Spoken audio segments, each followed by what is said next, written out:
और बात भारत के ताकत की, एक बार फिर दुनिया को अपना भारत ने दम दिखाया। देश ने वो कर दिखाया जो चुनिंदा ताकतवर देशों के पास ही मुमकिन है।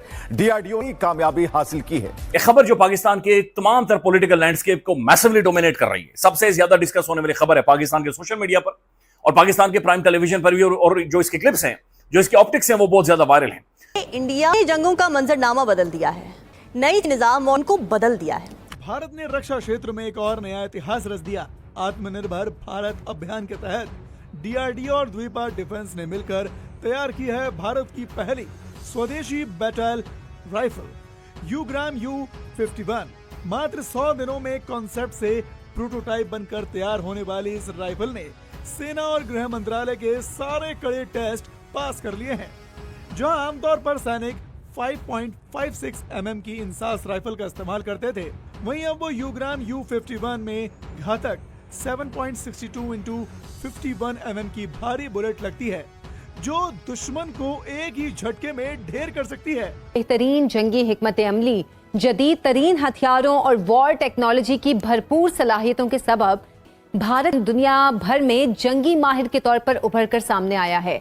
युग्राम U51 एक आधुनिक gas operated rotating bolt mechanism पर काम करती है।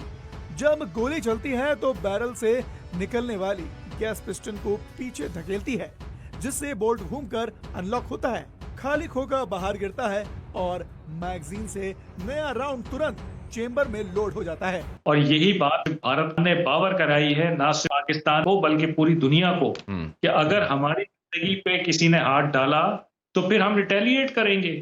एक किसी भी मुल्क की नेशनल सिक्योरिटी का बड़ा अहम जुज़ होता है, वो खतरा होता है, और कोई मुल्क दानिस्ता तौर पे आपके खिलाफ इस तरह का इकदाम करता है तो फिर आप हक बजाने में, उसका रिएक्शन देने में, और वो रिएक्शन आप अपनी इस्तेदाद के हिसाब से देंगे। तो इस्तेदाद आपने अपनी मई 2025 में दिखा दी है और बाकी दुनिया को भी पता है कि आपकी इस्तेदाद क्या है। अगर मई 2025 में 10 मई को जंग ना रुकती और आगे जाती तो दुनिया को बड़ा अच्छी तरह पता था कि आगे क्या अंजाम होना है।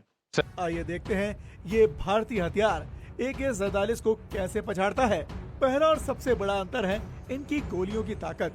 AK-47 में 7.62 into 39 mm का राउंड इस्तेमाल किया जाता है, जबकि युग्राम U51 में 7.62 into 51 mm का भारी नाटो राउंड लगता है। उग्राम की गोली का आकार बड़ा है, उसमें बारूद ज्यादा है और इसका इम्पैक्ट AK-47 से कहीं ज्यादा है। अगर दुश्मन बॉडी आर्मर या किसी दीवार के पीछे भी छिपा है तो उग्राम की गोली उसे चीरते हुए निकल जाएगी। दूसरा बड़ा अंतर है रेंज का। AK-47 की सटीक मारक क्षमता लगभग 300 से 400 मीटर तक ही सीमित होती है, वहीं उग्राम U51 की प्रभावी रेंज पूरे 500 मीटर यानी कि आधा किलोमीटर से भी ज्यादा है। यानी उग्राम के साथ हमारे जवान दुश्मन के करीब जाए बिना दूर से ही उसे सटीक निशाना बना सकते हैं।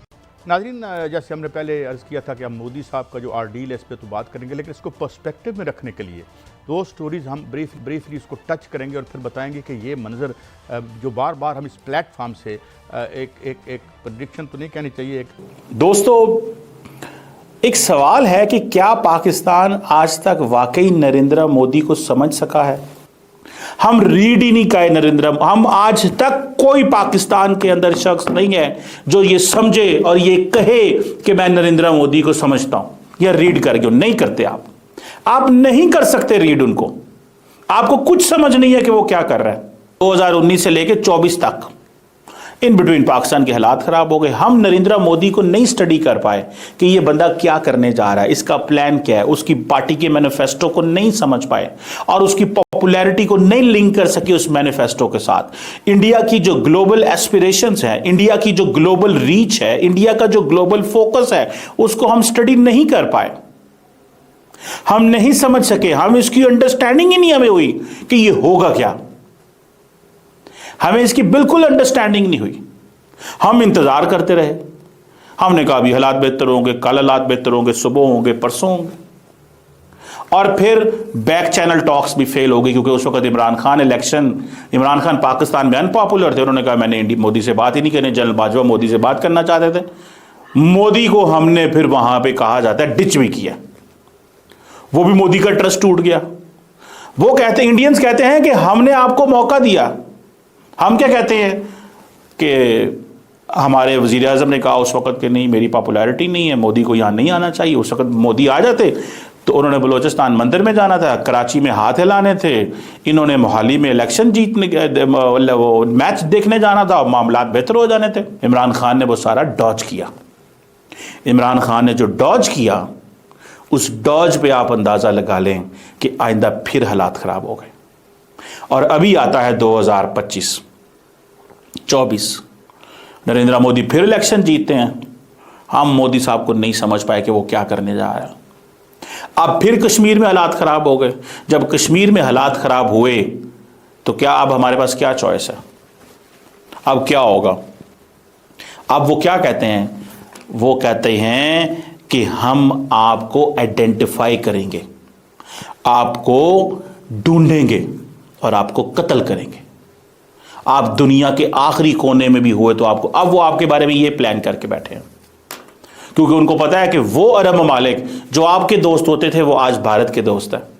उनको पता है वो अमेरिका जो किसी वक्त में इंडिया और पाकिस्तान इकट्ठे आया करता था, वो समझते हैं कि हम जो मर्जी कर दें आज के बाद दुनिया क्या कर सकती है, दुनिया कैसे चीजों को लेके चल सकती है, दुनिया क्या समझती है, हम दुनिया को क्या समझते हैं। वो ये कहते हैं, वो कहते हैं कोई परवाह नहीं है यार, जो। नमस्कार दोस्तों, जय हिंद। दोस्तों, आपको वीडियो पसंद आती है तो वीडियो को लाइक ज़रूर किया करें, क्योंकि आपकी सपोर्ट से हमारी फैमिली 20,000 तक पहुंच सकती है। दरअसल दोस्तों, भारत ने एक ऐसा गन बनाया है जिसकी तुलना हम AK-47 से कर रहे हैं और उससे बेहतर है, क्योंकि आप देख सकते हैं कि हर महीने में U-51 जो कि भारत की सेल्फ मेड गन है और ये भारत की पहली गन है जो इस वक्त टक्कर दे रही है AK-47 की।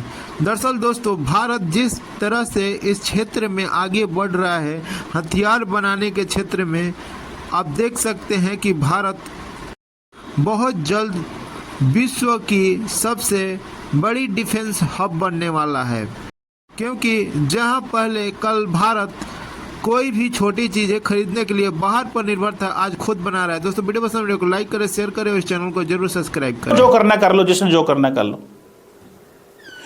इमरान खान भी फारग हो गए।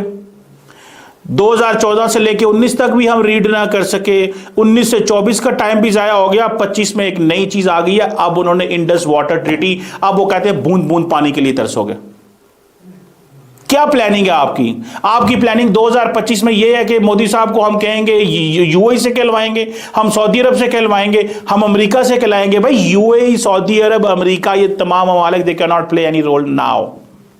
वो अब ये रोल ये नहीं प्ले कर सकते। इस चीज को समझें, उनका किरदार बदल गया है।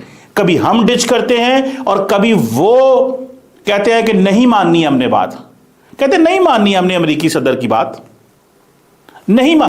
देखिए, ये वही अमेरिकी सदर है ना, डोनाल्ड ट्रंप साहब जो आजकल पावर में है। इनको नरेंद्र मोदी की एस्टैब्लिशमेंट ने कहा था कि हमें आपकी मीडिएशन की जरूरत नहीं, हम अपने मसले हल कर लेंगे, और खुद कहते हैं वो हमने आपसे बैठना नहीं है।